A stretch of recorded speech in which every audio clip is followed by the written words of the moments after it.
Hey everyone, welcome back to Mr. Cursed. Today, I've got 9 scary stories from deep in the Appalachian Mountains that actually happened to real people. These stories are going to creep you out, I promise. But before we start, please hit that subscribe button if you love scary stories. Don't forget to like this video and share it with your friends. Also, leave a comment telling me where you're watching from. I always read them. Alright, turn off the lights and turn up the volume. Let's jump into these creepy stories.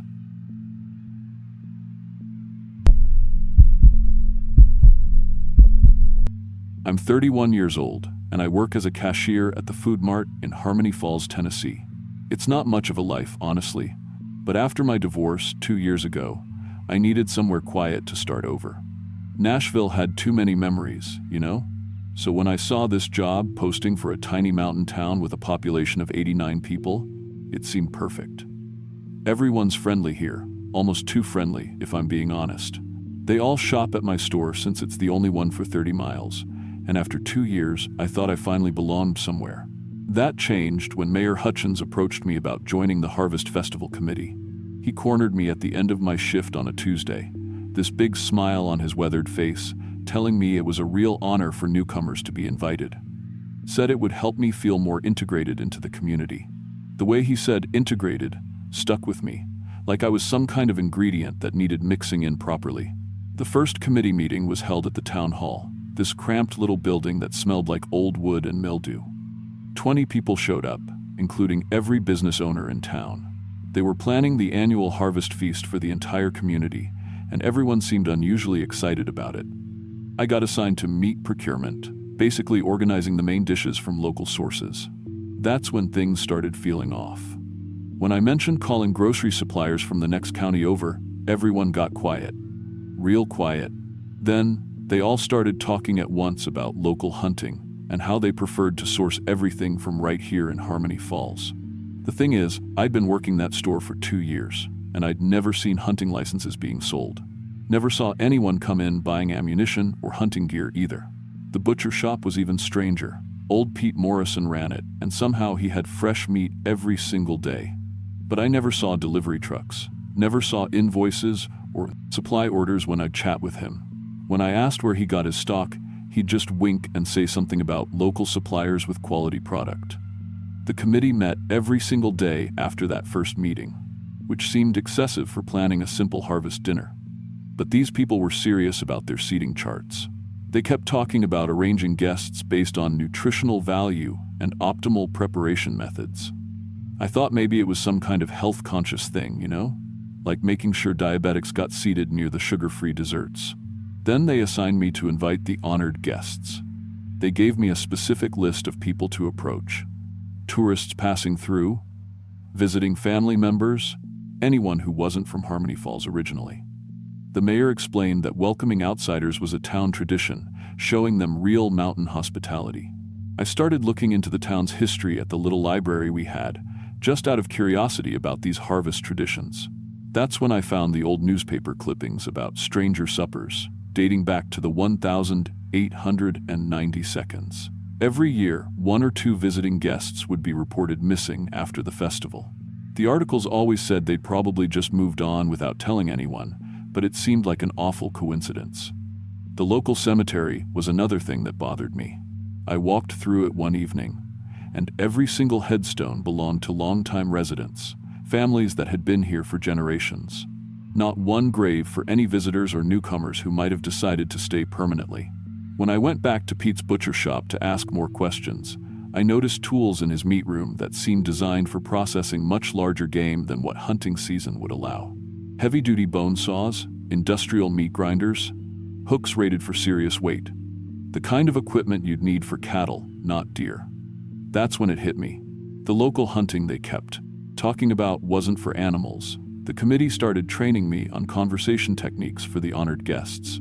How to casually find out if they had family expecting them somewhere, whether anyone knew their exact travel plans, if they'd checked in with people back home.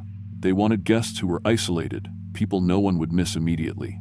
I realized with growing horror that when I'd first moved to Harmony Falls, fresh from my divorce, with no family nearby, and no one back in Nashville who cared where I'd gone, I'd been the perfect target.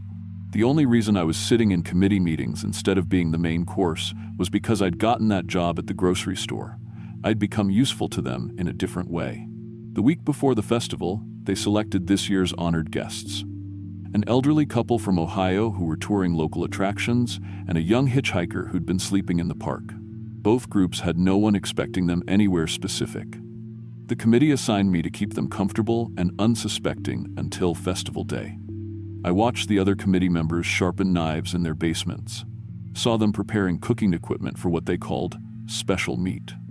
They talked about it like it was the most natural thing in the world, just another community responsibility, like organizing the church bake sale. Festival day came, and 90+ people gathered in the school gymnasium. The honored guests sat at a decorated table with fall leaves and candles, looking pleased to be part of what they thought was a genuine cultural experience. Mayor Hutchins gave a speech about community sustenance and sharing all our resources to survive another winter. Then the doors clicked shut. Lock mechanisms I'd never noticed before. And suddenly everyone was pulling out butcher knives and cleavers they'd hidden under the serving tables. The elderly man from Ohio asked if this was some kind of historical reenactment. His wife was laughing nervously. The hitchhiker looked around confused, probably thinking it was some weird mountain theater thing. Mayor Hutchins handed me a knife, told me it was time to help with the meat preparation, said I'd proven myself worthy of full community membership. I took the knife, pretending to go along with it, but I was already looking for ways out. The gymnasium had decorative corn stalks and dried leaves everywhere for the harvest theme. When no one was looking directly at me, I used my knife to cut through the ties, holding up some of the decorations near the old heating unit. The dried materials caught fire faster than I expected. Chaos, people screaming about fire safety, grabbing extinguishers, forgetting about their planned dinner preparations. In the confusion, I grabbed the elderly couple and the hitchhiker and pulled them toward the kitchen exit. Told them we needed to evacuate immediately due to the fire. I drove them straight to the state police barracks 40 miles away. Brought the officers back to investigate.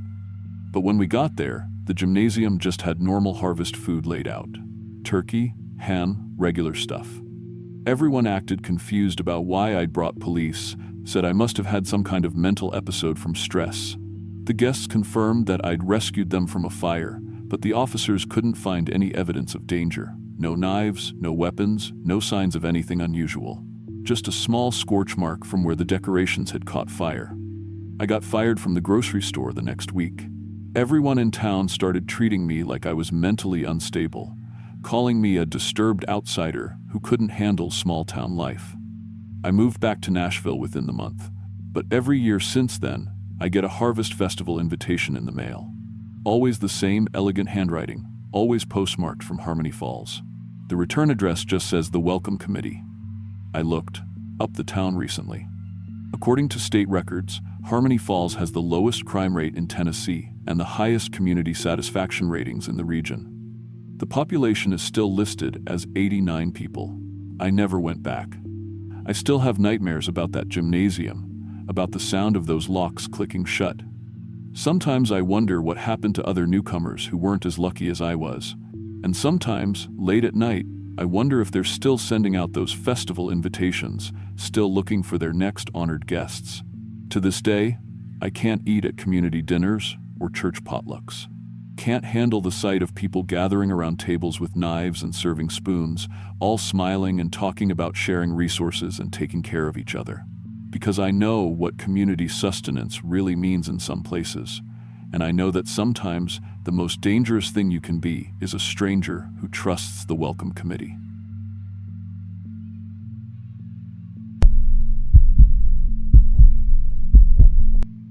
I'm 29 years old, and I work as a teller at First Mountain Bank here in Pikeville, Kentucky. I moved back home about 8 months ago, after my grandmother passed, which honestly wasn't something I ever planned on doing. I'd left for college when I was 18, and figured I was done with these mountains for good. But when Meemaw died, somebody had to settle her estate, and my mom's health isn't what it used to be.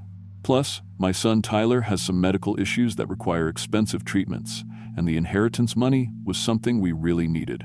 Meemaw left me her house, and about 40 acres that's been in our family for over 150 years. It's way up on Copper Ridge, about 20 minutes outside town on these winding dirt roads that'll shake your teeth loose. The house itself is solid, built back in the 1800s with thick stone walls and hand-hewn beams. Mima always used to say, "The family keeps the mountain safe, and the mountain keeps the family safe." I never really understood what she meant by that, but she'd get this serious look whenever she said it, like it wasn't just some old saying. Tyler loves it up there. He's 8 now, and after living in apartments his whole life, having all that space to run around has been good for him. The mountain air seems to help with his breathing problems too. But settling Mima's affairs has been more complicated than I expected. She kept everything minus breasts, and I mean everything. Boxes of old papers, furniture from 3 different decades, jars of canned goods going back to who knows when. I'd been putting off cleaning out the basement because, honestly, it creeped me out a little. Mima had always kept it locked, said it was just storage and there wasn't anything down there I needed to worry about. But the estate lawyer said I needed to go through everything before we could finalize the paperwork. So last month I finally got around to finding the key. The basement was bigger than I expected, with several rooms carved right into the mountainside.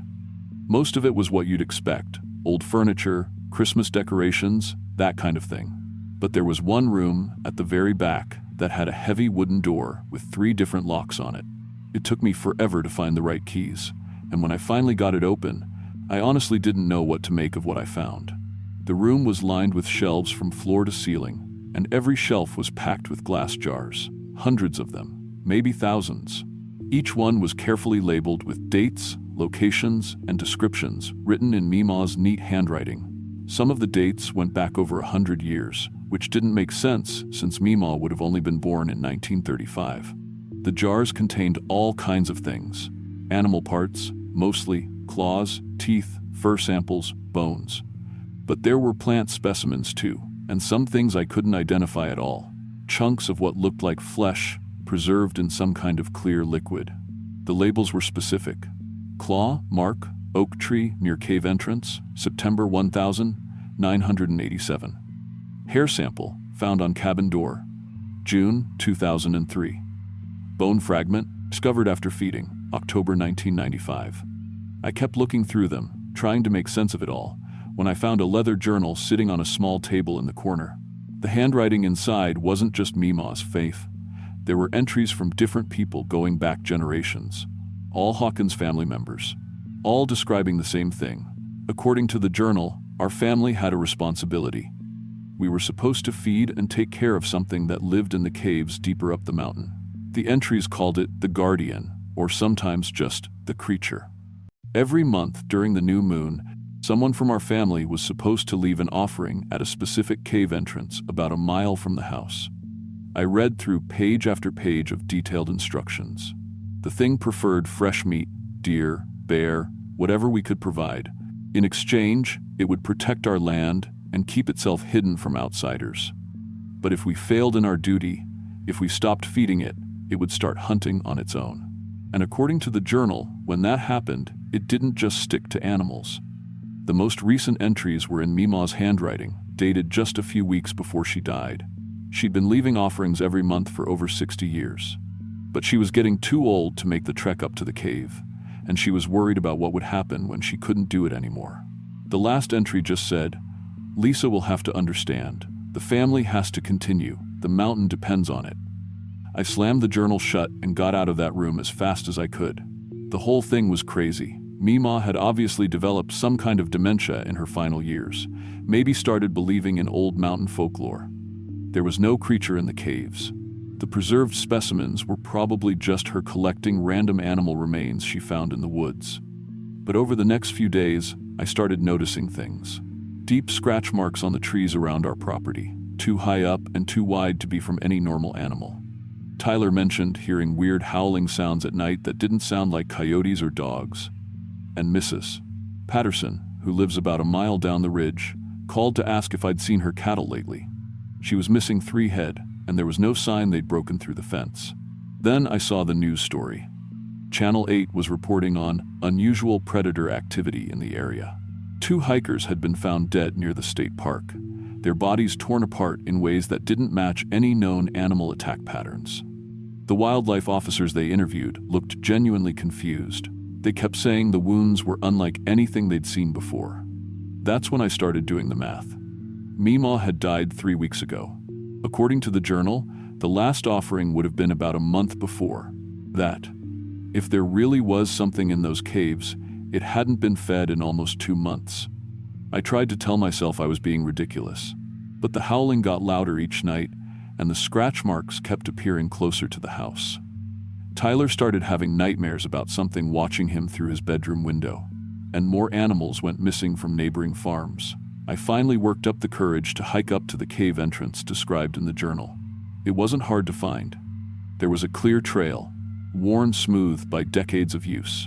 The cave mouth was bigger than I'd expected, maybe 8 feet tall and 12 feet wide, disappearing back into complete darkness. But what really got my attention were the bones scattered around the entrance. Lots of them. Some looked like deer or other animals, but others looked uncomfortably familiar. I was standing there trying to decide what to do when I heard breathing behind me. Not human breathing. Something deeper, slower, with a wet sound like air moving through a damaged throat. I turned around slowly, and that's when I saw it. The thing was about 9 feet tall, covered in matted dark fur that looked almost black in the shadows. It stood on 2 legs like a person, but everything about its proportions was wrong. Its arms were too long, hanging down past its knees, ending in hands with claws that had to be 6 inches long. Its face was the worst part, almost human, but with yellow eyes that held an intelligence that felt ancient and hungry. It didn't attack me. It just stood there, watching, like it was waiting for something. And somehow, I knew what it wanted. It recognized me as family. It expected me to do what the Hawkins had always done. I ran back to the house and spent the rest of the day researching everything I could about the creature in Meemaw's journal. The entries went back to the 1,870 seconds, when my great-great-grandfather first encountered it. According to the family records, it had been living in these mountains for longer than anyone could remember. It wasn't evil, exactly, just territorial. And hungry. The next day, I drove to a processing plant about an hour away and bought a whole deer carcass. I waited until the new moon, then hiked back up to the cave and left it at the entrance, just like the journal instructed. The howling stopped that night. The scratch marks stopped appearing. Mrs. Patterson's remaining cattle stopped acting spooked. For 3 months, I kept up the routine. A deer every new moon left at the cave entrance. The thing seemed satisfied with the arrangement, and life went back to normal. I started thinking maybe I could live with this. It was just feeding an animal, really. A very large, unusual animal that happened to walk on 2 legs and was smart enough to make deals with humans. But then it started rejecting the deer meat. I'd leave an offering and find it untouched the next morning, with new scratch marks carved deep into the trees nearby. The message was clear. It wanted something else. That's when Tyler started talking about the thing outside his window. He said it came by most nights now, just standing at the edge of the tree line, watching the house. I put up security cameras, but they never showed anything. Just empty yard, even when Tyler swore he could see it standing right there.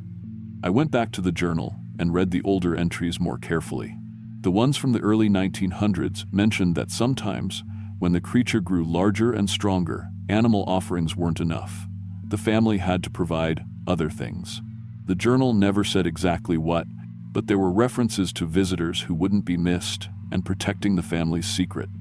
Local missing person reports started showing up on the news. A hiker from Ohio who'd been camping in the state park, a traveling salesman whose car was found abandoned on Highway 23, a college student who'd been rock climbing in the area. The authorities assumed they'd had accidents or gotten lost, but I was starting to understand what had really happened to them. The creature was hunting on its own now, and each time it fed, it grew bolder. It started leaving remains where people could find them, testing how much attention it could draw before the family stepped in to clean up the mess. I realized this was how it had always worked. When the Hawkins family failed to provide adequate offerings, the creature would force our hand by creating problems we'd have to solve. I found myself driving the back roads at night, looking for cars with out-of-state plates parked in isolated spots. Hikers who'd wandered off the main trails. People who wouldn't be missed right away, whose disappearances could be explained by the dangers of mountain wilderness. I told myself I was just checking, just making sure these people were safe. But the creature was getting impatient, and Tyler was getting more frightened each night. The thing had started tapping on his window, leaving muddy handprints on the glass that I had to wash off each morning before he woke up. 2 weeks ago, I finally did it. A man from Florida, probably in his 60s, camping alone near Miller's Creek. His camper was set up in a spot where nobody would find him for days, maybe weeks. I led the creature right to him. I didn't watch. I couldn't. But the next morning, there was nothing left but some torn fabric and a lot of blood that the rain washed away by afternoon. The man's car disappeared too. I assumed the creature dragged it deeper into the mountains where it would never be found. The howling stopped again. The scratch marks disappeared. Tyler started sleeping through the night. And I became the thing I swore I'd never be. I still work at the bank. I still take Tyler to his doctor appointments and help him with his homework. But now I also scout for the creature's next meal. I've become part of a tradition that goes back 6 generations, protecting a secret that keeps our mountains safe from the outside world. The state police came by last week, asking questions about missing hikers. I told them I hadn't seen anything unusual, and they seemed to believe me. After all, I'm just a local bank teller raising her son in the house where she grew up. Why would they suspect me of anything? But I know what I am now. I know what my family has always been. And when Tyler gets older, I'll have to decide whether to pass this responsibility on to him, or to let the creature loose on these mountains for good. The thing is, I don't think I have a choice anymore. The mountain keeps the family safe, just like Mima always said, and the family keeps the mountain's secrets, no matter what it costs us. I just hope Tyler will understand when the time comes.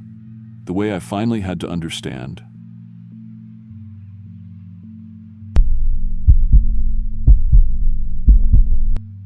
I'm 26 years old and work maintenance at the Black Rock processing plant, way up in the hollers of eastern Kentucky where my family's been for 4 generations. My great-granddaddy used to tell stories about these mountains, about things that lived in the deep places long before the coal companies came. Always figured they were just old mountain tales until I took the job at Black Rock. Now I know better. The plant sits on land that used to belong to the Cherokee before they got pushed out. Local folks say the company built right over some kind of sacred site, but nobody talks about it much. Not when Black Rock's the only decent-paying job for 50 miles. I needed the work bad. My wife Sarah had just given birth to our daughter Emma, and formula ain't cheap. The night shift supervisor position paid enough to keep us afloat, even if it meant working 600 feet underground in the chemical storage facility. See, Black Rock processes coal slurry into industrial chemicals, running 24/7 operations in a network of tunnels they carved right into the mountain. Level A is surface operations. Level B is processing. And Level C is where I work, chemical storage and monitoring. But there's a Level D that goes deeper, where they keep the older storage tanks and equipment from when the plant first opened back in 1987. Company says it's automated now, but I found employee records in the break room that told a different story. 3 workers went missing down there in 1989 during a chemical spill. Company reported it as a catastrophic equipment failure and sealed off most of Level D. The families got settlements, and the whole thing got buried under paperwork. But old-timers at the plant would sometimes mention Danny Hutchins, one of the missing workers, said he'd been acting strange for weeks before the accident. Coming up from Level D, talking about hearing voices, seeing things move in the chemical tanks that shouldn't be there. Standard protocol for Level C was simple. Enough. Take the elevator down at 11 p.m., do equipment checks every hour, radio surface control every 30 minutes. Most nights, it was just me and the hum of machinery, walking the same routes through tunnels that always stayed exactly 55 degrees. The air tasted metallic from the chemicals, but you got used to it. November 15th started different. Soon as I stepped off the elevator, the temperature hit me wrong. Had to be closer to 40 degrees, cold enough to see my breath. The chemical smell was stronger too, sharp enough to make my eyes water even through my respirator. When I did my first equipment check, the gauges were reading normal, but flickering like something was interfering with the electrical systems. At 11:30, I radioed surface control. Level C to base, routine check-in. Copy that, Tommy. Be advised we're getting seismic readings in your area. Nothing major, just some minor tremors the geological survey's tracking. Made sense. I'd been feeling vibrations through the concrete floor, but they didn't match the rhythm of the machinery. These were irregular, almost like something big was moving around in the lower levels. That's when I started hearing the sounds from level D. At first, it was just scratching, metal on concrete, like someone dragging equipment across the floor. Then came the voices. Muffled, like they were coming through water, but definitely human. Problem was, nobody should have been down there. Level D had been sealed off for over 30 years. I grabbed my flashlight and headed for the old access tunnel that connected Level C to the abandoned sections.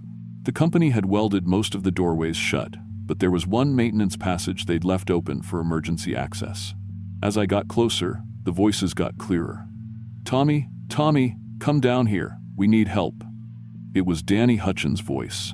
I knew it from the old training videos they still used for safety briefings.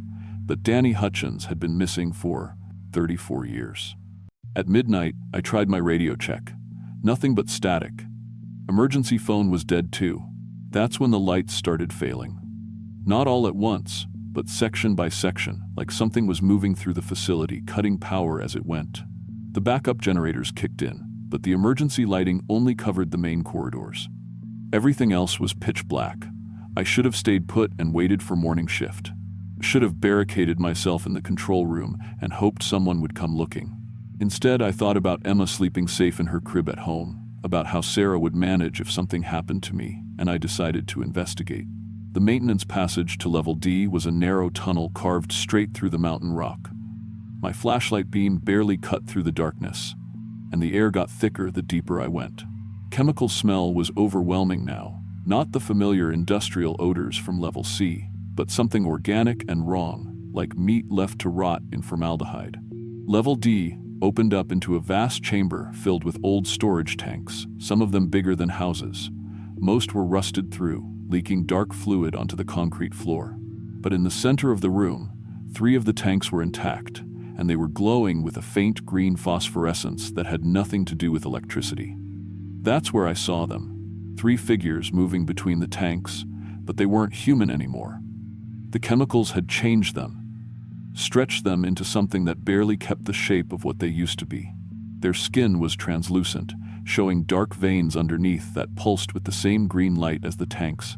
When they turned to look at me, their faces were melted and reformed, eyes that had gone completely black, mouths that opened too wide. Danny Hutchins stepped forward, and when he spoke, his voice echoed from somewhere deep in his chest. "Tommy, we've been waiting. The mountain told us you'd come." I ran. Behind me, I could hear them moving, not walking, but flowing like liquid across the floor, keeping pace no matter how fast I pushed myself through those tunnels. They knew every passage, every shortcut, cutting me off every time I tried to reach the main elevator. The chemical spill had warped the lower levels, creating new passages and sealing off others, turning the facility into a maze I barely recognized. I grabbed tools as I ran, wrenches, cutting torches, anything that might slow them down. But when I turned to fight, they just smiled with those ruined faces and kept coming, like they were playing with me. That's when I remembered the emergency neutralization system. Every level had emergency stations with chemical neutralizers designed to contain spills. If I could reach the main control panel and flood Level D with neutralizing agents, it might stop them, or at least give me time to escape. The control room was back near the elevator shaft, which meant going through the heart of their territory. I made it by staying in the old ventilation ducts, crawling through spaces barely wide enough for my shoulders while those things searched for me below. When I reached the control panel, my hands were shaking so bad I could barely work the switches. The neutralization system activated with a sound like thunder. Chemical foam flooded Level D, and I could hear them screaming. Not human screams, but something that sounded like metal tearing. I climbed the emergency ladder 600 feet to the surface while the mountain shook around me. Dawn was breaking when I reached the surface. The plant was surrounded by hazmat teams, and they rushed me into decontamination before I could even explain what happened. When I finally got to tell my story, the plant manager listened politely and then handed me a termination notice. "Gas leak caused hallucinations," he said. "Unfortunately, your safety violations during the incident make it impossible for us to retain your employment." The investigation found no evidence of any chemical spill on Level D. No bodies, No glowing tanks, no trace of the neutralization system being activated. Somehow, all the employee records from 1989 had disappeared from the company files. But I know what I saw down there, and I know why my great-granddaddy's stories always warned about disturbing the deep places in these mountains. Sarah thinks I had some kind of breakdown that night, and maybe that's easier to believe than the truth. I found work at a lumber mill closer to town. Good, honest work in the sunshine where I can see the sky. Emma's 3 now, old enough to ask questions about why Daddy doesn't like dark places anymore, why we moved away from the holler near Black Rock. Sometimes, when the wind blows from the direction of the plant, I still smell those chemicals. And sometimes, late at night when Emma's asleep, I hear Danny Hutchins calling my name from somewhere deep in the mountain, telling me they're still waiting. The Cherokee had the right idea about some places. Some things should stay buried.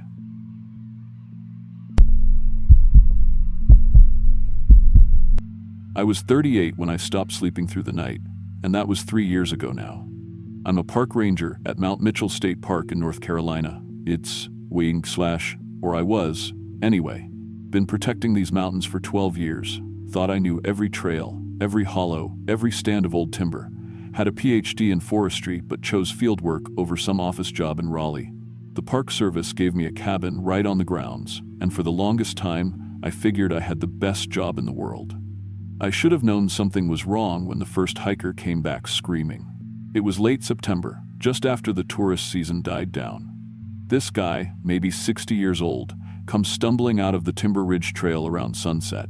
Face white as paper, hands shaking so bad he could barely hold his car keys. Said the trees had been watching him, following him, moving when he wasn't looking directly at them. I figured heat exhaustion, maybe dehydration, happens more than you'd think, especially with older hikers who don't pace themselves. Gave him some water, filed a report, thought that was the end of it. Then it happened again. Different trail, different hiker. Young woman this time, experienced backpacker, someone who'd been coming to Mount Mitchell for years. She came down from Balsam Trail claiming the forest had rearranged itself while she was camping. Trail markers moved overnight. Trees she'd used as landmarks were gone. GPS showing impossible coordinates, like the whole mountain had shifted. Third incident was a group of college kids. They'd been hiking the old logging road up near the summit, the one that's been closed to vehicles for 30 years. Came back saying they'd found fresh tire tracks in the mud, deep ones, like from heavy equipment. But here's the thing, there hadn't been rain in 2 weeks. Ground should have been bone dry. That's when I started paying attention. I hiked up to Timber Ridge the next morning, just after dawn. Trail-eyed, walked maybe 1,000 times before. Everything looked normal at first, same old blazes on the trees, same rock formations, same view down into the valley. But something felt off. Took me a while to figure out what it was. The silence, no birds, no insects, no wind through the leaves, just this heavy, pressing quiet that made my ears ring. And the air, thick and humid, like breathing through wet cotton, even though it was October and the humidity should have been dropping. I started taking measurements. Soil temperature, pH levels, electromagnetic readings, NIT, standard stuff for monitoring ecosystem health. The numbers didn't make sense. Soil temperature was 15 degrees higher than normal. pH was so acidic it should have killed every plant in a 50-foot radius. And the electromagnetic readings. I ran the test 3 times thinking my equipment was broken. The whole forest floor was lit up like a circuit board. Electrical activity flowing between tree roots in patterns I'd never seen before. Not random, not natural. Organized. Purposeful. That night, I set up trail cameras throughout the old growth section. Figured if something was moving around up there, I'd get it on video.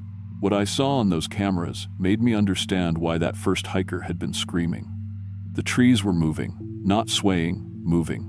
Roots pulling up from the ground and replanting themselves a few feet away. Branches reaching down to rearrange rocks and fallen logs into geometric patterns, and the way they moved, it was wrong. Too fluid, too coordinated. Like they were dancing to music I couldn't hear. But the worst part was how they reacted when they noticed the cameras. They'd stop. All at once. Every tree and frame would just freeze, like children caught playing when they were supposed to be asleep. And then, slowly, they'd turn toward the camera. I swear to God, those trees would turn toward the camera, and just stare. I stopped going up there alone after Petit. That started bringing other rangers with me, but the trees wouldn't perform when there were witnesses. Just regular forest during the day, normal movement in the wind, nothing out of place. Made me look crazy, made me start questioning what I'd actually seen. Then I found the first message. It was spelled out in pine cones, arranged in perfect letters across the trail. Help us. I called it in, figured it was teenagers or maybe some kind of protest. But when the other rangers arrived, the pine cones were back to random scatter patterns. No evidence anything had been arranged at all. That's when the forest started talking to me directly. Not words, I'm not crazy, but I'd find my research equipment moved overnight, always arranged in specific patterns. Rocks stacked in spirals, sticks pointing toward particular trees. Leaves arranged in symbols I was starting to understand meant different things. Danger. Warning. Come closer. I learned the forest was trying to tell me something about the old growth section.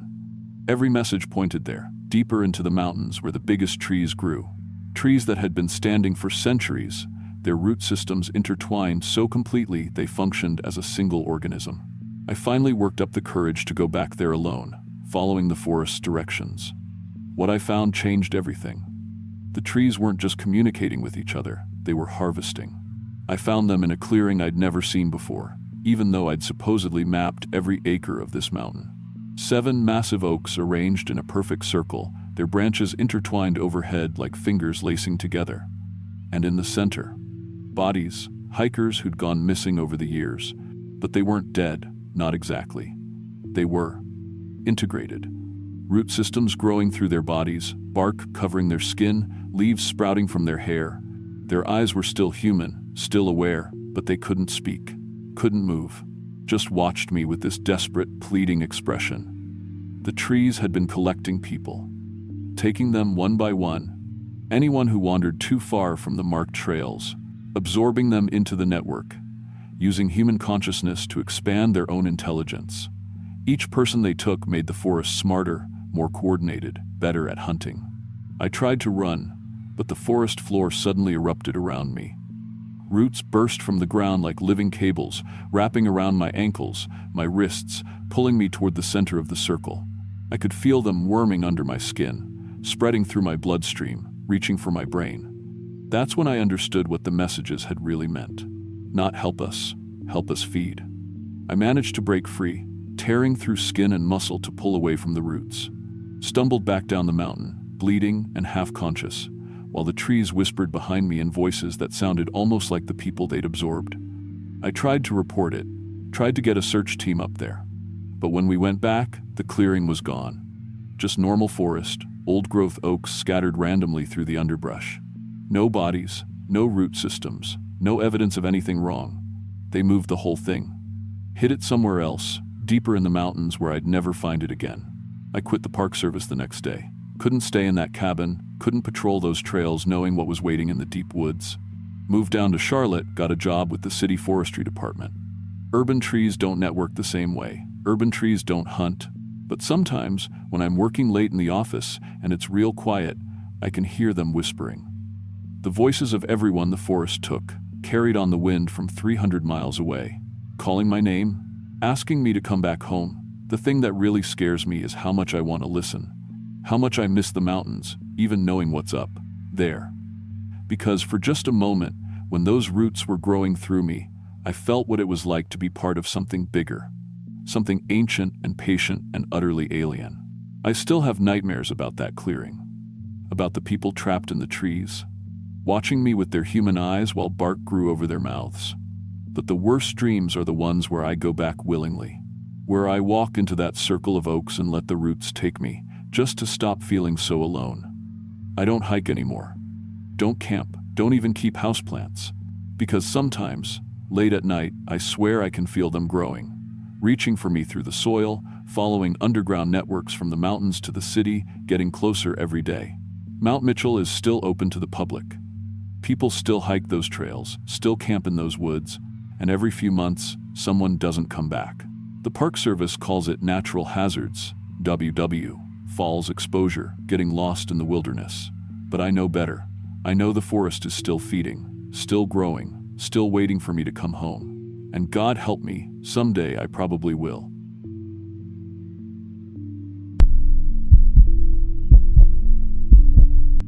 I'm 28 years old, and I've been delivering pizza for Tony's in Beckley, West Virginia for 3 years now. My granddaddy always said these mountains have their own rules. Passed down stories about hollers that don't appear on any map and roads that lead to places that ain't supposed to exist. I used to think it was just old mountain talk, the kind of thing folks tell to keep outsiders away. That was before I took the wrong turn on Sourwood Ridge. See, I know every back road and deer path in a 30-mile radius around Beckley. My family's been in these mountains for 5 generations. We had kin working the coal mines back when they first opened, and my great-granddaddy helped build some of these mountain roads during the Depression. After 3 years running pizza deliveries, I could navigate these winding routes blindfolded.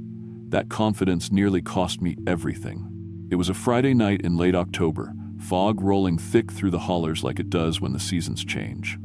Around 9:30, we got a delivery order to 412 Maple Ridge Road for the Henderson family. Soon as I saw that address, I relaxed completely. I delivered to old Earl and Martha Henderson probably 50 times over the years.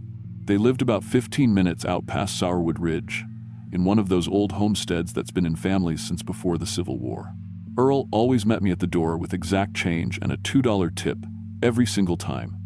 I grabbed the large pepperoni and loaded up my beat-up Honda Civic. The radio was playing some old Hank Williams Jr., and I had the windows cracked just enough to smell the mountain air, that mix of dying leaves, wood smoke, and the damp earth smell that gets stronger when fog settles in the hollers. My phone's GPS showed the usual 15-minute trip along Route 9, then up the winding road to Sourwood Ridge. I'd driven that exact route probably 200 times. But 10 minutes in, something felt wrong in my bones. You know, how it is in these mountains. Sometimes you get a feeling, and you better listen to it. My granddaddy used to say the mountains will talk to you if you know how to hear them. I should have reached the turnoff to Sourwood Ridge by then, marked by this old hand-painted sign that's been there since the 1,950 seconds. Instead, Route 9 just kept stretching ahead in a perfectly straight line. Now, that was impossible. Route 9 curves and winds like a snake through the mountains. There ain't a straight stretch longer than a quarter mile anywhere on that road. But here I was, driving what felt like miles on a road straight as an arrow, fog getting thicker with every passing minute until my headlights could barely cut through it. I pulled over and checked my GPS. The little blue dot was spinning in circles, like it couldn't figure out where I was. Then the coordinates updated, and my blood went cold. According to my phone, I was in eastern Ohio, about 200 miles from where I'd started. That couldn't be right. I'd been driving for maybe 20 minutes, hadn't turned off Route 9, hadn't crossed any state lines. I called Tony's to see if maybe I'd gotten the address wrong somehow. Marcus, the night manager, sounded confused when he answered. "Marcus, what are you talking about, man? You never left the store. You're standing right here next to the oven." I looked in my rearview mirror, and my heart about stopped. Way back through the fog, I could see the glow of Tony's Pizza sign, and there was somebody in a delivery uniform standing behind the counter, talking on the phone. Somebody who looked exactly like me. My hands started shaking something fierce. I called the Henderson family direct, using the number from our delivery book.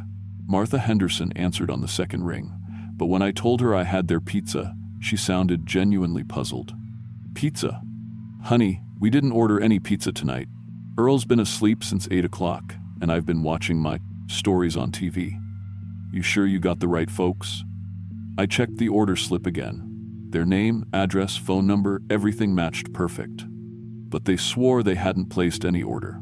I sat there in the fog, engine idling, trying to make sense of things. The pizza bag beside me was still warm, and something about that felt wrong too. My dashboard clock read 9:47 p.m., same as when I'd left the shop, even though I'd been driving for what felt like an hour. That's when I tried to turn around and head back, and discovered something that made my skin crawl. The car would only go forward. I shifted into reverse, heard the transmission engage, but the Honda kept rolling ahead down that impossible straight road. It was like the asphalt itself was pulling me along, deeper into the mountains, deeper into whatever this was. About a mile further, I saw taillights through the fog and caught up to another delivery car, an old Chevy Nova with rust eating through the quarter panels. The driver looked young, maybe early 20s, wearing a pizza delivery uniform I didn't recognize. The company name on his shirt was Mountain View Pizza, and the logo looked faded and old-fashioned, like something from the 1980 seconds. I rolled down my window and called out to him. "Hey, you lost too?" He nodded, looking relieved to see another person. "Been driving for, Lord, I don't even know how long anymore. Looking for 412 Maple Ridge Road. You wouldn't happen to know where that is, would you?" "That's where I'm trying to go too," I told him. "How long you been on this road?" He got quiet for a minute, then said something that made my stomach drop. "Started this delivery in 1987. Been driving ever since, looking for that damn address. 1987. That was 37 years ago. Over the next hour, I passed 5 more delivery drivers, all looking for the same address, all driving cars from different decades. One guy in a rusted-out Ford pickup was listening to big band music on AM radio, wearing a uniform that looked like it was from the 1960 seconds. Another drove a pristine 1990 seconds Honda Accord, talking about how he'd started his shift during the Clinton administration and couldn't understand why his cell phone had stopped working. The fog was getting thicker, pressing against the car windows like something alive. I could barely see 20 feet ahead, but I could hear things moving in the woods on either side of the road. Not animal sounds, but something else. Footsteps that matched the rhythm of my engine. Voices calling out names I almost recognized. I finally pulled over at a gas station that materialized out of the fog like something from a dream. The building looked wrong, too old and too new at the same time, with hand-painted signs advertising gas prices that hadn't been that low since my granddaddy was young. The attendant was an old mountain man with deep lines in his face and overalls that looked like they'd been washed 1,000 times. He smiled when he saw me walk in, like he'd been expecting me. "Well, I'll be another pizza boy. You're the 3rd one this week." He gestured toward a stack of newspapers by the register. All dated October 15th, 1994. Been the same day for a long time now. Don't rightly know why. I picked up one of the papers. The headline read, "Local pizza driver missing after Route 9 delivery." There was a picture of a young man in a delivery uniform, standing next to a Honda Civic that looked exactly like mine. The picture was me. "That's impossible," I whispered, but the attendant just shrugged. "Lots of impossible things in these mountains, son. Your granddaddy knew that. Virgil Webb was his name, wasn't it? Used to come in here regular, back when this place was still on maps. He told me you'd show up eventually." My granddaddy had been dead for 15 years. I stumbled back to my car, mind reeling. In the back seat, I found something that nearly made me lose my mind completely. Dozens of pizza delivery bags, all with order slips from different years going back to 1994. Tony's Pizza, Mountain View Pizza, Papa Joe's, places I'd never heard of, places that probably didn't exist anymore, all delivering to 412 Maple Ridge Road. The odometer read 2.3 million miles, but my car looked exactly like it had when I'd left the shop. I caught my reflection in the rearview mirror, still 28 years old, not a day older. But if I'd really been driving since 1994. The other drivers at the gas station were all different ages, from different time periods, but they shared the same lost, desperate look. We were all trapped on a road that didn't follow normal rules, all trying to complete a delivery that couldn't be completed. I tried everything to break free. Threw the pizza in the woods, found it back in my car, hot and fresh, abandoned the Honda and started walking, blinked, and found myself back behind the wheel with no memory of returning. Called my family, but they told me I'd been missing for 30 years. Disappeared while making a delivery on Route 9. That's when the real truth hit me. The old mountain stories my granddaddy used to tell, about places in these hills where time gets twisted, where the past and present fold in on each other like pages in a book. He'd warned me about Sourwood Ridge, about roads that appear only when the fog rolls in thick, roads that lead to places that ain't on any map. I was trapped in one of those places, caught in a loop that had been running since 1994. But there was something else. Something the old attendant had said about my granddaddy. Virgil Webb had known this would happen. Had known I'd end up here. The final piece came when I followed the road to its very end, determined to deliver the pizza no matter what waited for me. Through the fog, I found a small family cemetery, The kind of place where mountain families bury their own. Old weathered headstones dating back to the 1800s, and there, on a newer stone marked October 15th, 1994, was my own name. Marcus Webb, age 28, beloved grandson, lost to the mountain roads. But below my name was something else, carved in different letters, like someone had added it later. Granddaddy's waiting at the ridge. Come home when you're ready. I understood then. This wasn't a trap, it was a test. My granddaddy had walked these mountain roads before me, had known their secrets. The delivery wasn't to the Henderson family. It was to him, waiting somewhere up on Sourwood Ridge, in that place between the living and the dead where old mountain folk sometimes linger. I got back in my car and drove deeper into the fog, following the road as it finally began to curve and climb. The other delivery drivers watched me go, and I could see hope in their eyes. Hope that someone might finally complete the delivery, might find the way home. At the top of Sourwood Ridge, the fog cleared, and I saw him, Granddaddy Virgil, sitting on the porch of a cabin that had been torn down 20 years ago, smoking his pipe and waiting. He looked exactly like he had when I was 10 years old, before the black lung took him. "Took you long enough, boy," he said with that familiar grin. "Pizza's probably cold by now. I don't remember much after that." I woke up in my car outside Tony's Pizza at 6 a.m., the same pizza still in the bag beside me, but something had changed. When I walked inside, Marcus looked confused. "Where the hell have you been? You left for that delivery yesterday around 9:30 and never came back. We were about to call the police." I quit that day and never drove Route 9 again. But sometimes, when the fog rolls thick through the hollers and I hear stories of other folks going missing on mountain roads, I think about those other delivery drivers still trapped in that loop, still looking for 412 Maple Ridge Road, still trying to find their way home. My granddaddy taught me something that night. These mountains keep their own time, follow their own rules. And sometimes, when you're brave enough or foolish enough to take the wrong turn, they'll show you truths that ain't meant for the daylight world. Looking back now, I think some roads in these mountains don't just connect places, they connect times, connect the living and the dead, connect what was with what still needs to be. And if you're unlucky enough to find yourself on one of them, you better hope you've got somebody waiting on the other side to guide you home. Because once you're on those roads, there ain't no going back the way you came.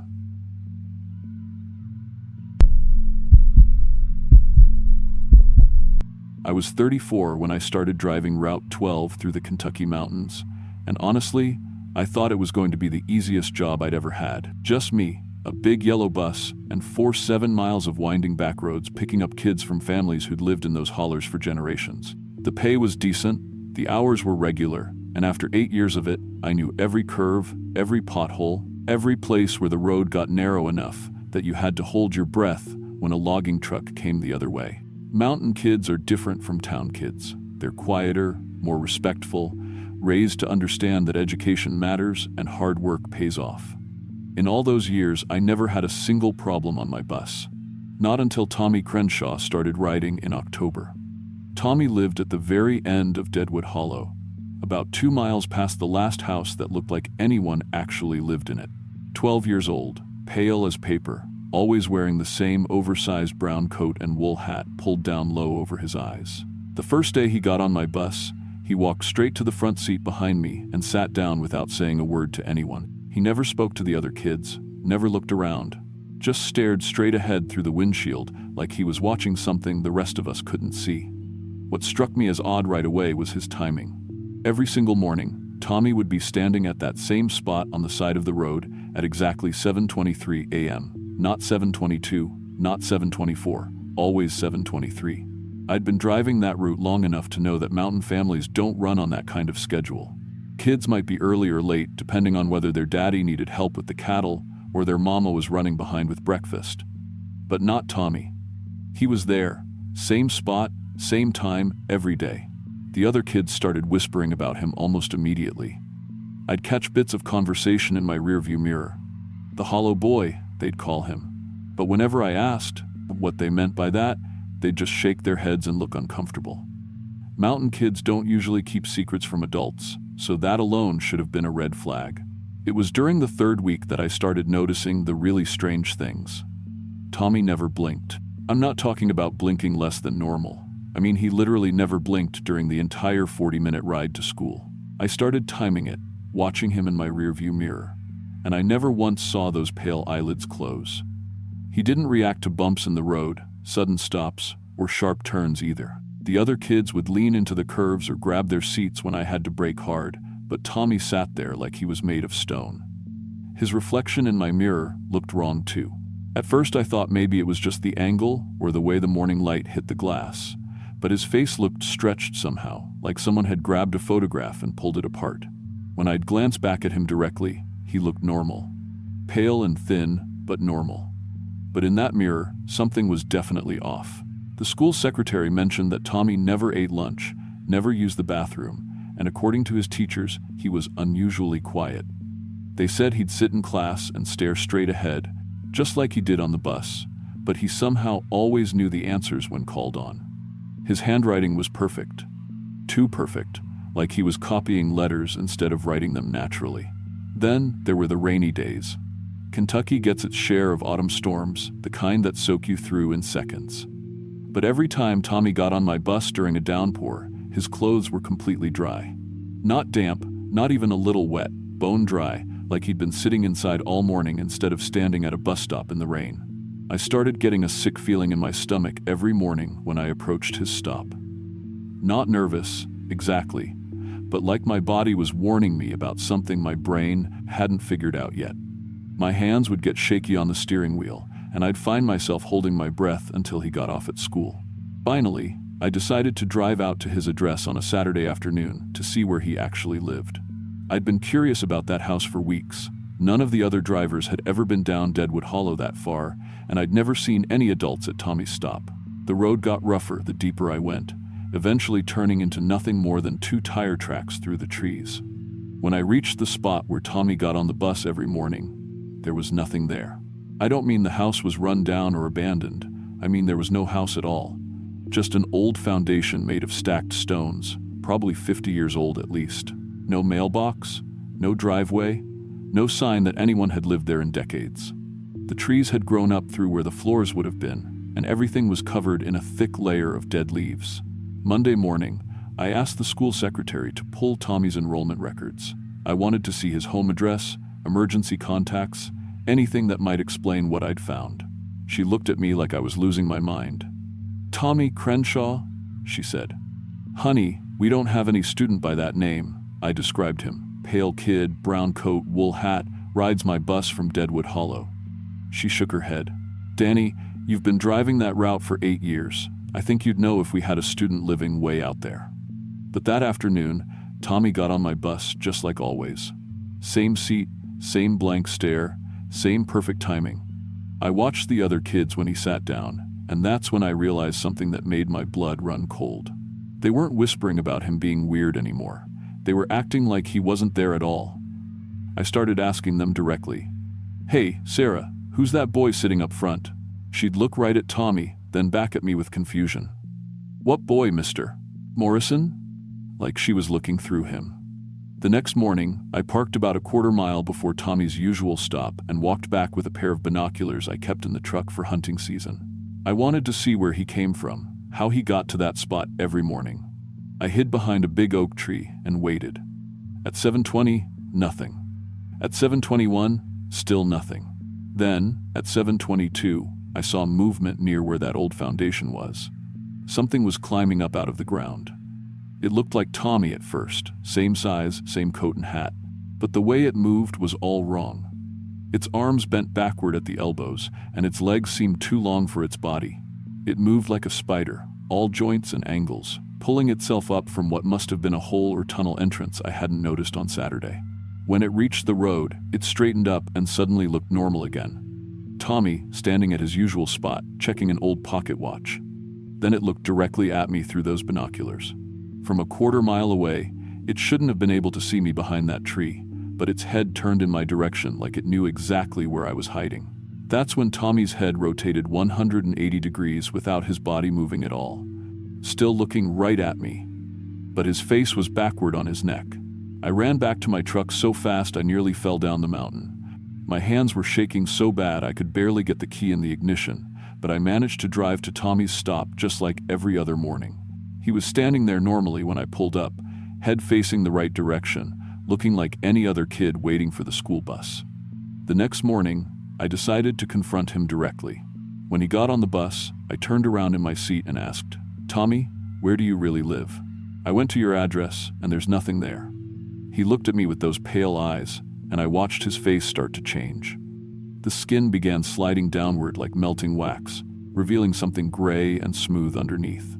Where his eyes should have been were just black holes, perfectly round, going deeper than they should have been able to go. "We ride to school now," it said, but the voice wasn't Tommy's anymore. It was multiple children speaking at once, all slightly out of sync with each other. I looked in my rearview mirror and saw the other kids on my bus. Sarah's face was melting too, dripping off her skull like wet clay. The Henderson boys' skin was peeling away in strips. Half the kids I'd been driving to school every day for months weren't human at all. "We learn about your children," the thing that had been Tommy said. "We study how they behave, how they speak, how they move. We collect information." I understood then that the real children, Sarah, the Henderson boy, maybe 8 or 10 others, had disappeared months ago. These things had been riding my bus, sitting in classrooms, studying human behavior like scientists observing lab rats, learning to mimic us perfectly. I pulled over and opened the bus doors. "Get off," I said. "All of you, get off my bus right now." They filed out silently, their faces still melting and reforming, sometimes looking human, sometimes revealing that gray skin underneath. Tommy was the last one off. Before he stepped down, he leaned close to my ear and whispered, "We know where you live now too, Danny Morrison." I drove straight to the sheriff's office, but when I tried to explain what had happened, they looked at me like I'd lost my mind. According to their records, none of those children existed. No missing persons reports, no worried parents, nothing. The school district had no record of me picking up anyone from Deadwood Hollow. That was 6 months ago.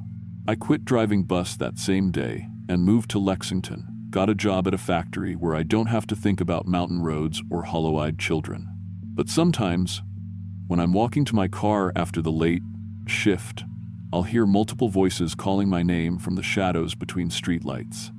Different children's voices, all speaking at once, just slightly out of sync. I never went back to those mountains. I never will. And I still check my locks twice every night before bed, because I know they're still out there, still learning, still collecting information about how we live, and now they know exactly who I am.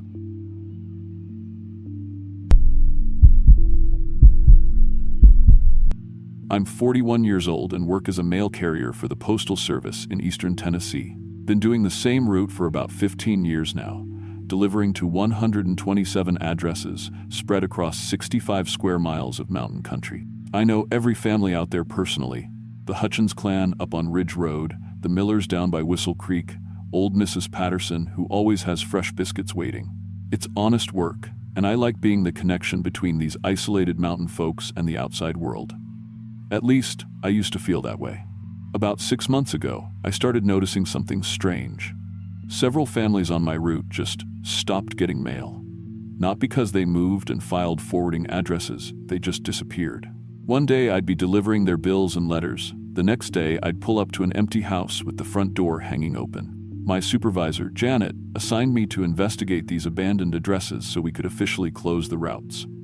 Looking back now, I wish I'd refused that assignment. The first house I checked was on Whistle Creek Road, Umenarax Trazan family, the Morrison family. 5 people total. Mom, Dad, and 3 kids, ranging from 8 to 16. I'd been delivering their mail for over a decade, watched those kids grow up. When I pulled into their driveway that Tuesday morning, something felt wrong immediately. The mail was piled up on the porch, maybe 2 weeks' worth, and the front door was standing wide open. I called out from the porch, but got no answer. The house wasn't locked, so I stepped inside to check on them. Food was still sitting on the kitchen table. Looked like they'd been eating breakfast and just walked away mid-bite. Cereal bowls with soggy flakes, coffee cups still half full. Their cars were gone, but everything else was there. Clothes in the closets, family photos on the walls, kids' toys scattered around the living room. It was like they'd just evaporated. As I was leaving, I noticed something carved in the wooden doorframe that I'd never seen before. a series of triangular symbols arranged in a spiral pattern. The cuts looked fresh, like someone had done it recently with a sharp knife. I took a photo with my phone, thinking maybe it was gang-related or something the police should know about. 3 miles up the mountain, I found the Hendricks place in the exact same condition. Elderly couple who'd lived there for 40 years, gone without a trace. Same open door, same abandoned meal, same carved symbols on the doorframe. This time I asked their nearest neighbor, Mrs. Cole, if she'd seen anything. She got this strange look on her face and said the Hendricks had heard the calling and followed the music into the mountains. When I pressed her on what that meant, she just shook her head and went back inside. The third house was near the ridgeline, 20U. The Carpenter family with twin 8-year-old girls. Same story all over again. Empty house, fresh spiral carvings, no sign of struggle. By then, I was starting to piece together that this wasn't random. Something was taking these families, and it was marking its territory. That evening, I called my grandmother, who'd grown up in these mountains back in the 1942. I described the symbols and the disappearances to her. There was a long silence on the phone before she said, "Bobby, you need to stay away from those houses. Sounds like the Bone Whistler is hunting again." I'd heard that name before in old stories, but always figured it was just mountain folklore. According to Grandma, the Bone Whistler was a creature that lived deep in the cave systems up in the high peaks. Every 20 or 30 years, it would wake up and start calling families into the mountains with music played on flutes made from human bones. The melody was supposed to be so beautiful and hypnotic that people couldn't resist following it, even if they knew what it meant. The next day, I had to deliver mail to the last house on Whistle Creek Road, the Patterson place. Mrs. Patterson was still there, thankfully, but as I was walking back to my truck, I heard it. Music drifting through the trees, soft and distant, but absolutely gorgeous. It sounded like a wooden flute playing the most haunting melody I'd ever heard. Something about it made me want to drop everything and walk toward the sound. I actually took a few steps into the woods before I caught myself. My truck keys were still in my hand, but I'd been ready to abandon everything and follow that music deeper into the forest. The melody seemed to wrap around my thoughts, making it hard to focus on anything else. I forced myself to turn around and get back in the truck, but it took every bit of willpower I had. When I got to the truck, I found fresh spiral symbols carved into the driver's side door. Deep cuts that definitely weren't there when I'd parked 20 minutes earlier. My hands were shaking as I started the engine and got out of there. That night, I spent hours researching online, digging through old newspaper archives and historical records. Sure enough, there were reports of similar disappearances going back over a century. Always the same pattern. Families vanishing from mountain homes, houses left exactly as they were. No trace of where they'd gone. The reports came in waves, roughly 20 to 30 years apart, and always from the same general area. I found a journal entry from 1923, written by a forest ranger who claimed he'd tracked the source of otherworldly music to a cave system near the highest peak in our county. He described finding dozens of people standing motionless in underground chambers, all staring at something he couldn't properly describe. The ranger said he'd barely escaped with his sanity intact, and recommended that area of the mountains be declared off-limits permanently. Of course, nothing ever came of it. Over the next week, I heard reports of beautiful flute music echoing through the mountain valleys at night. 3 more families disappeared during that time, from the Walkers, the Jennings, and the young couple who'd just moved into the old Steep Creek cabin. I visited each house after they vanished. Same empty scenes, same spiral carvings, same sense of wrongness hanging in the air. But I also started finding something else near these abandoned homes. Small fragments of carved bones scattered in the grass and woods nearby. When I looked closer, I could tell they were human bones, carved and hollowed out like pieces of musical instruments. Ribs that had been turned into flute components, finger bones drilled with holes, pieces of skulls that looked like they'd been shaped into resonating chambers. The music was getting stronger each night, and I could hear it even from my own house 5 miles away from the mountain. I started wearing earplugs to bed, but the melody seemed to seep through anyway, making me dream of walking through dark forests toward a sound I couldn't resist. I tried warning the remaining families on my route, but most of them thought I was crazy. Mountain folks are practical people, with full Seth. They've heard all the old stories, but they don't necessarily believe them. A few listened politely and said they'd be careful, but I could tell they figured I was just a city boy spooked by local legends. The only person who took me seriously was Granny Hutchins, an 8-9-year-old woman who lived in a cabin that had been in her family for 5 generations. When I told her about the disappearances and the music, she nodded grimly and said she'd been expecting this. According to her, the creature had been sleeping for decades, but all the new construction and development 10 miles down the mountain had disturbed its territory. When too many people move into its hunting grounds, she said, it wakes up hungry. 2 weeks later, I was making my usual rounds when I heard the music again, louder and clearer than ever before. This time, it wasn't just one flute. It was a whole symphony of bone instruments playing together in perfect harmony. The sound was coming from somewhere up near the mountain peak, and even with my earplugs in, I could feel it pulling at my mind. I'd brought a GPS tracker and my cell phone, thinking maybe I could at least document where the music was coming from. The higher up the mountain I climbed, the stronger the pull became. My phone stopped working about halfway up, and the GPS went haywire, showing my location jumping all over the map. Near the top, I found the entrance to a cave system I'd never seen before, even though I'd been hiking these mountains my whole life. The music was definitely coming from inside, so beautiful it made my chest ache. I knew I shouldn't go in there, but the melody made it almost impossible to think straight. The cave tunnels went deeper than they should have, winding down into chambers that felt ancient and wrong. The walls were covered in spiral carvings, thousands of them, like some kind of musical notation carved in stone. And in the deepest chamber, I found them. All the missing families were there, maybe 40 people total, standing perfectly still in neat rows. Their eyes were open but vacant, all staring in the same direction toward the far end of the chamber. They were alive. I could see them breathing, but completely motionless, like they were waiting for something. At the end of the chamber stood the thing they were all looking at. It was roughly human-shaped but wrong in every proportion, 9 feet tall, with joints that bent the wrong way and limbs that were too long for its frame. Its skeleton was visible through translucent skin, but the bones were arranged incorrectly, like someone had tried to build a person from memory and gotten the details wrong. In its hands, if you could call them hands, it held instruments made from human bones. Flutes carved from leg bones, a complex wind instrument that looked like it was made from an entire rib cage, smaller pieces that had clearly been finger bones and skull fragments. It was playing all of them at once somehow, creating the symphony I'd been hearing. The creature stopped playing when it noticed me. In the sudden silence, I could hear my own heartbeat echoing off the cave walls. It tilted its head, too far to one side, like an owl, and studied me with empty sockets where eyes should have been. Then it lifted one of the bone flutes to where its mouth would be and played a single, perfect note. That's when I ran. I don't remember much about getting out of the cave or down the mountain. My next clear memory is sitting in my truck at the base of the trail, shaking and trying to get my phone to work.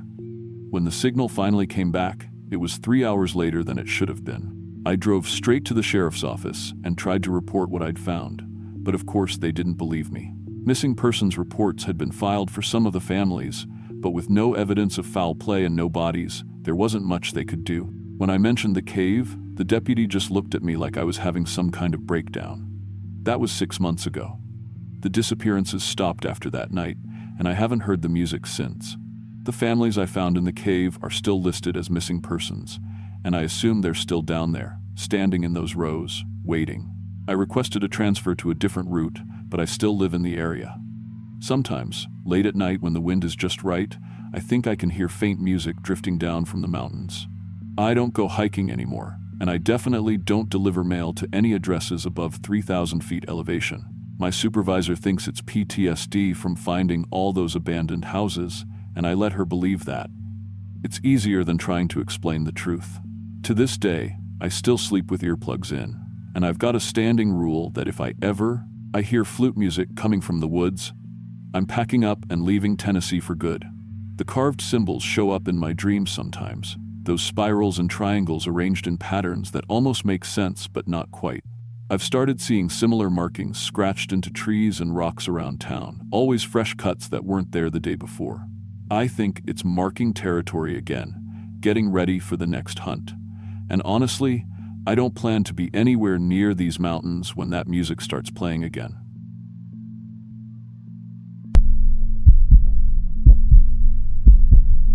I'm 25 years old and I work the night shift at Crossroads Gas on Highway 23 inches West Virginia. It's the only 24-hour station for about 50 miles in any direction, which means I get all kinds of weird travelers coming through. Truckers mostly, but also people who probably shouldn't be driving at 3 a.m. The station sits right where three mountain highways meet, and honestly, it's not the kind of place you'd stop unless you absolutely had to. I've been working here for 2 years now, ever since I dropped out of college. The plan was to save up enough money to get out of these mountains for good, but that was before I figured out what this place really is. Most people think working nights at a gas station would be boring, but Crossroads is different.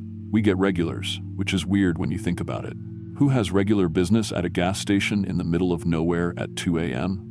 But there they were, week after week, same faces, same orders. There was this woman in a red dress who came in every Tuesday night around 2:15. Always bought a pack of Marlboros, a Coke, and a bag of peanuts. Always paid with these old bills that looked like they were from the 1,950 seconds. I mentioned it to my manager once, and he just shrugged and said as long as the register balanced, he didn't care. Then there was the trucker who stopped by every Thursday. Big guy, friendly enough, but his rig was strange. Some weeks it had Morrison Freight on the side, other weeks it said Valley Transport, and sometimes it didn't have any company name at all. Same truck, same driver, but different logos every time. I asked him about it once, and he just looked at me like I was crazy and said it had always been Morrison Freight. But I knew what I'd seen. The family with the 3 kids was probably the weirdest though. They'd roll up in this beat-up station wagon once a month, always around 1:30 a.m. The kids never seemed to age. They were maybe 8, 10, and 12, and they always wore the same clothes. The parents would buy snacks and fill up the tank, and the kids would just stand there staring at the candy rack like they'd never seen it before. Every single month, same routine, same clothes, same blank expressions. I started paying more attention after about 6 months on the job. That's when I noticed something that made my skin crawl. These customers weren't just predictable, they were exact. The woman in the red dress didn't just buy the same things, she said the same words in the same order. Pack of Marlboros, please. And a Coke. Oh, and those peanuts there. Same inflection, same pause before. Oh, and those peanuts there. Every time, I decided to test it. The next Tuesday when she came in, I changed my response. Instead of saying, "That'll be $8.50, I said, "Anything else tonight?" She didn't react. She just stood there for a second, then handed me the old bills and walked out. Like she hadn't heard me at all. That's when I started really watching. And that's when I noticed that during these customer visits, I couldn't see myself on the security monitor behind the counter. The camera would show the inside of the store, but it was empty.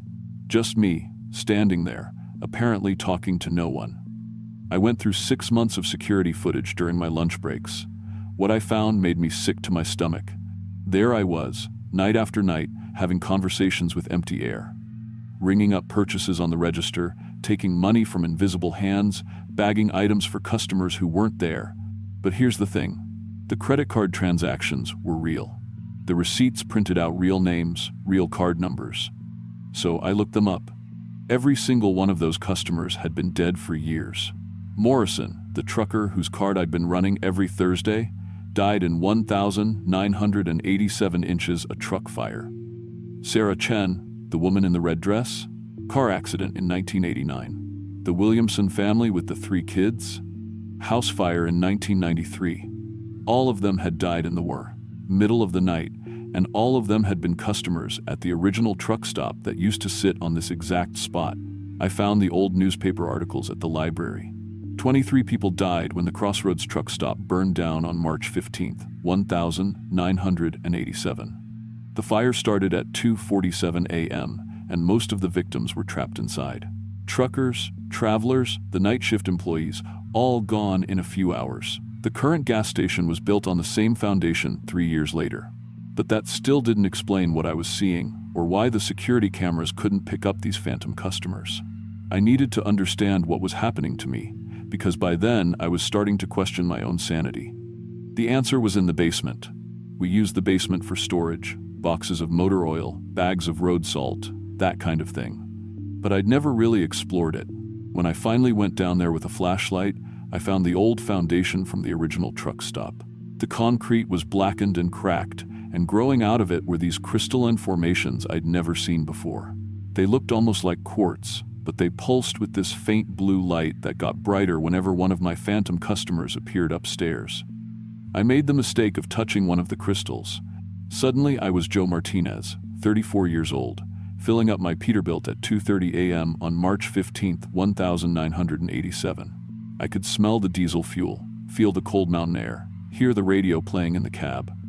I was tired, trying to make it to Charleston before sunrise to deliver a load of furniture. I walked into the truck stop to buy coffee and pay for the fuel. Then I smelled smoke. The vision ended as suddenly as it started, but I understood. These crystals weren't just growing from the old foundation. They were recording everything. Every conversation, every transaction, every moment from that final night in 1987. And somehow, they were playing it back, over and over, using me as an unwilling actor in some kind of psychic recording. But it was worse than that. As I stared at the crystals, I realized they were bigger than they had been when I first started working here. They were growing, feeding off the energy of each replay, capturing more complex interactions every night. And that's when the horrible truth hit me. I wasn't just watching these recordings. I was being recorded too. I ran back upstairs and checked the security footage from the past week. There I was on Monday night, having my usual conversation with the phantom trucker. But there was also Tuesday night's footage, and Wednesdays, and Thursdays. Except on Thursday's tape, there were two of me. One behind the counter, and one standing by the door, wearing different clothes, looking confused. I don't remember being by the door on Thursday. I checked older footage. There were dozens of versions of me scattered throughout the tapes, sometimes talking to phantom customers, sometimes just standing in different parts of the store looking lost. All wearing clothes I recognized, but in combinations I didn't remember putting together. The crystals weren't just replaying the past, they were creating new recordings using fragments of my own memories and behaviors. That's when I found the accident report.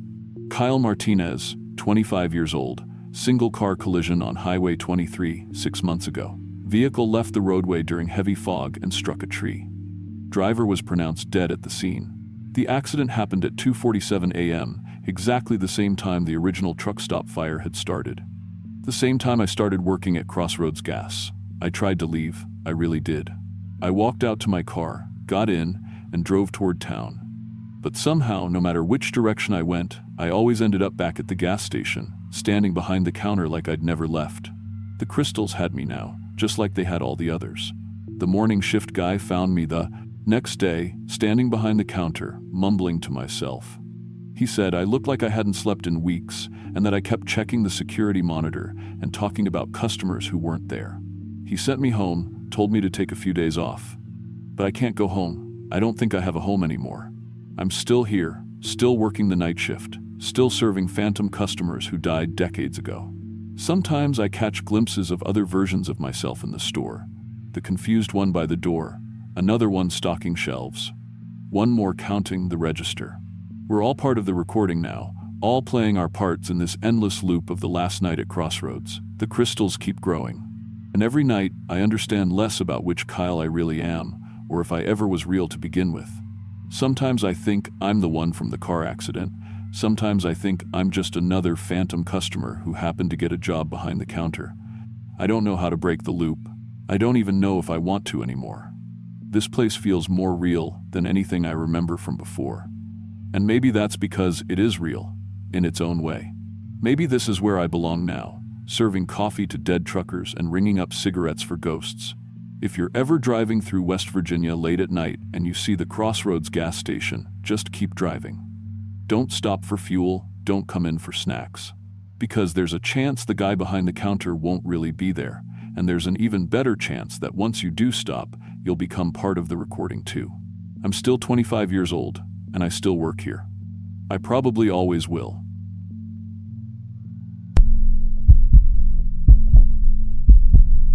I'm 43 years old, and I've been driving cab in eastern Kentucky for the better part of 20 years now. Started right after my divorce, Needed steady work that kept me moving, you know? I work the night shift mostly, picking up drunks from the bars in Hazard, taking folks to the emergency room, that sort of thing. The money's decent enough, and honestly, I like the quiet roads at night. Always have. Mountain roads don't scare me like they do some drivers. I've been up and down every holler and ridge road you can think of. That night started like any other. I was sitting in my cab outside the Walmart parking lot, half listening to the dispatcher's radio chatter, when Sally's voice crackled through around 2:15 a.m. "Frank, you gotta pick up at the old Greyhound station on Route 15, just past the Dairy Queen." I keyed the mic. "Sally, that station's been closed for 15 years. You sure about that location?" "Positive." Passenger called in, said he'd be waiting outside with a briefcase. "Name's Morrison." Now, I knew that station.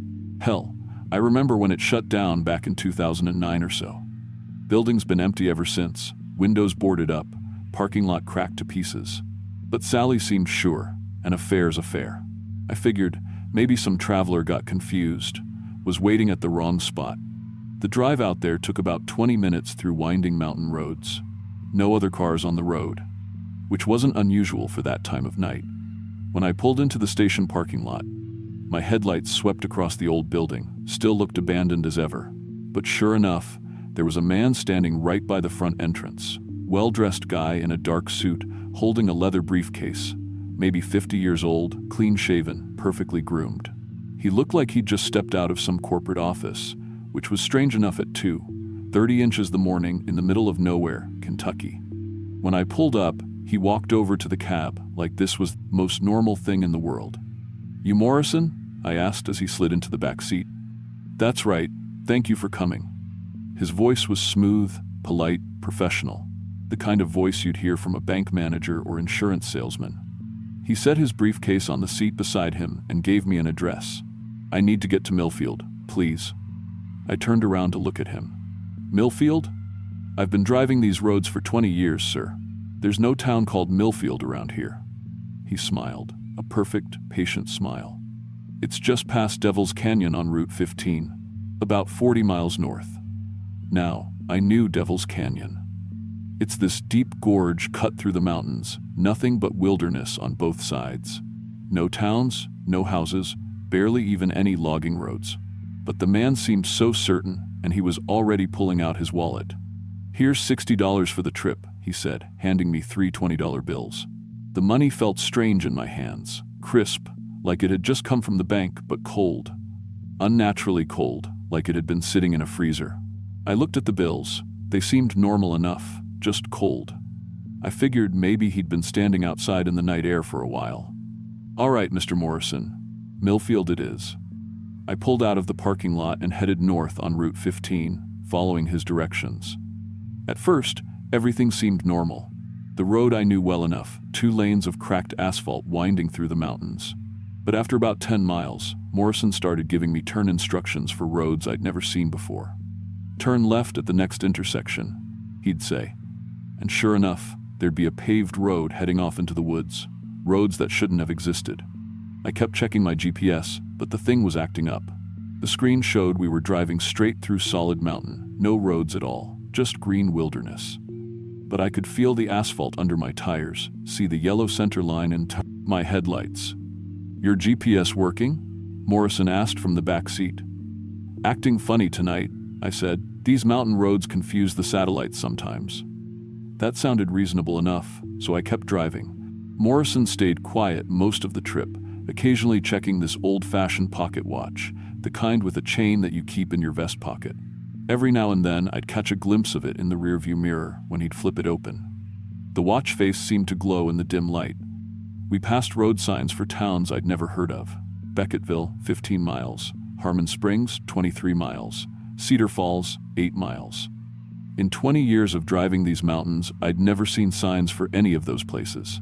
I started to feel uneasy, but Morrison seemed so calm and sure of where we were going that I kept driving. About 3 hours into the trip, I glanced at my fuel gauge and got a shock. We'd been driving for 3 hours at highway speeds, but the needle hadn't moved at all. Still showed 3/4 of a tank, exactly where it had been when I picked up Morrison. "How much farther?" I asked. "We're almost there." And then, like something out of a dream, the town appeared. Millfield spread out in front of us as we came over a ridge, a perfect little mountain town that looked like it had been frozen in time. Street lamps cast warm yellow light over clean sidewalks. The buildings were all pristine: a diner, a movie theater, a five-and-dime store. Cars lined the streets, but they were all vintage models.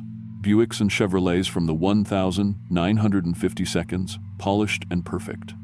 People walked along the sidewalks despite the late hour, all dressed in period clothing. Men in suits and fedoras, women in dresses with full skirts.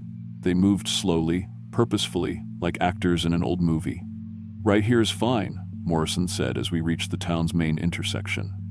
I pulled over to the curb and turned around. Morrison was counting out exact change for the fare, adding a generous tip. "Thank you for the ride," he said, and stepped out of the cab. I watched him walk into the crowd of people, and the strangest thing happened. The moment he joined them, it was like he disappeared. Not literally, but the people around him acted like he wasn't there anymore. No one acknowledged him, no one moved aside as he passed. He just became part of the scenery. I tried to pull away from the curb, planning to find my way back to Route 15, but every road I took led me in a circle back to Main Street. I'd turn right at the diner, drive for what felt like miles through residential neighborhoods of perfect little houses with white picket fences, only to find myself right back at the same intersection. The people on the streets walked past my cab like it was invisible. I rolled down the window and called out to a man in a gray suit, but he didn't even turn his head. It was like I wasn't there at all. After the fourth time ending up back at Main Street, I parked the cab and got out. The air smelled wrong. Too clean, like it had been scrubbed of any real odors. No exhaust fumes despite all the cars, no cooking smells from the diner, no cigarette smoke from the people walking around. Just clean, empty air. I walked up to the diner and looked through the window. Inside, people sat at red vinyl booths, but they were all perfectly still. A waitress stood frozen behind the counter, coffee pot in hand. A man at the counter had a fork halfway to his mouth, but he wasn't moving. It was like looking at a photograph brought to life, but with all the life drained out of it. I ran back to my cab and tried the radio. Nothing but static. My cell phone showed no signal. The clock on my dashboard had stopped at 2:47 a.m., the exact time we'd arrived in Millfield. That's when I saw the others. There was a pickup truck from the 1982 parked across the street, and through the windshield I could see a man in a flannel shirt gripping the steering wheel with white knuckles. Behind him, a station wagon with wood paneling held a family, parents and two kids, all staring straight ahead with terrified expressions. I walked over to the pickup and tapped on the window. The driver turned his head slowly, and I saw the fear in his eyes. "How long have you been here?" I asked. "Since 1987, he said through the glass. "Picked up a hitchhiker outside of Paintsville, said he needed a ride to Millfield." The family in the station wagon had been there since 1995. Same story. Picked up a passenger who needed a ride to Millfield. There were others too, scattered throughout the town. A delivery truck from the early 2000s. A motorcycle from the 1972. All of them brought here by the same well-dressed man with the briefcase and pocket watch. "He feeds on it," the truck driver told me. "The confusion, the displacement, we're all out of our proper time now, stuck in this loop. The more confused we get, the weaker we become." I could feel it happening already. My memories of the real world were getting fuzzy around the edges. I was starting to forget what year it was, what my apartment looked like, what my daughter's voice sounded like on the phone. Morrison appeared at my window, still carrying his briefcase, still wearing that perfect smile.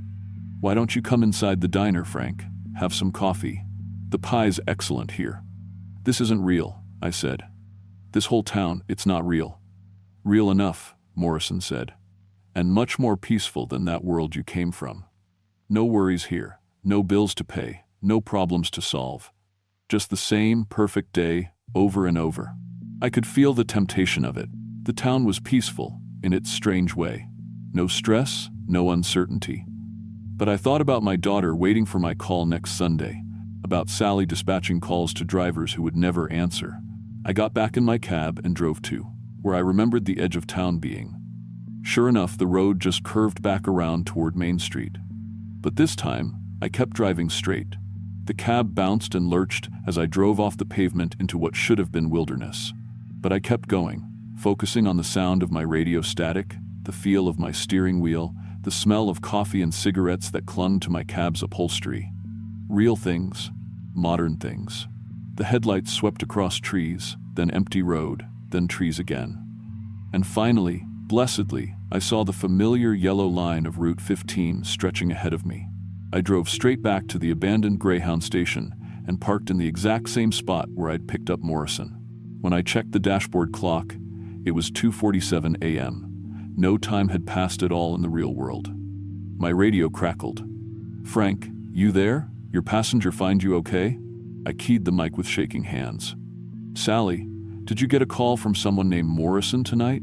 "Morrison? No, Frank. Haven't had any calls for the past hour. You feeling all right?" I looked down at the passenger seat. The three $20 bills Morrison had paid me were still there, but they weren't normal money anymore. The bills were old, from the 1,950 seconds, with that perfect, too clean look that everything in Millfield had possessed. I still have those bills. I keep them in a frame on my kitchen wall as a reminder. I still drive nights, but I'm more careful about the fares I take. If someone calls for a pickup at a location that doesn't quite make sense, I pass it along to another driver. And if a passenger ever asks me to take them to a town I've never heard of, well, that's where the conversation ends. Looking back, I think Morrison and his kind feed on people who are displaced, who don't quite fit in their proper place and time. Night shift cab drivers, travelers passing through, people who are already a little bit lost. We make easier prey. I never went looking for that road again, but sometimes, on very quiet nights when the moon is dark, I swear I can see those road signs flickering at the edge of my headlights. Becketville, 15 miles. Harmon Springs, 23 miles. Cedar Falls, 8 miles. I just keep driving straight when that happens. Some destinations aren't worth reaching.